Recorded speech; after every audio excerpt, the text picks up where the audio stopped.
he is trying to position puzzles and board games as not just activities for kids, but interesting activities for adults and families to do together. So we saw that these board game lounges had started becoming popular across multiple cities. But they were catering to that segment of age group, which is youngsters, but not too old, right? Not too kids either. So we started thinking, is there any other thing we wanted to do? When we started evaluating this, that's when we realized a lot of people want to go to places which don't have any gadget access. People plan vacations around places which are gadget free. Then started evaluating what else can be done. We realized puzzles is something that can encapsulate all age groups, starting from a 3-year-old till senior citizens. There's something for everybody. Went on a 3-month, 4-month journey where I met close to hundreds of people all over the place.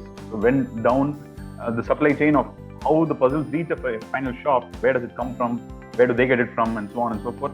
Kept meeting different people. I have gone into godowns and basements and crawled into basements where they had cartons that they'd imported 10 years ago and probably did not sell. They just put it in the corner in the basement. Wow. Okay. Now suddenly when I asked them about puzzles, they said, we have one carton lying there, but it may have spiders inside if you go. Somebody took me with a torchlight, we opened it, I found 10 puzzles that are in the shelf behind me right now. So I see groups of 6 people come, where at least one of them will be like, when can we go home? I don't want to stay here.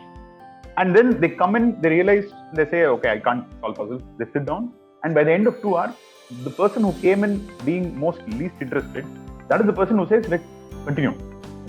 Whatever time and effort you spend on the puzzle, at the final step, when you place the final piece in and it closes, you know that all the steps you've taken so far are correct. So you've not made a single mistake, or even if you made mistakes, you've been able to undo and correct them. So right now, whatever is here is perfect. And that kind of gives you a high.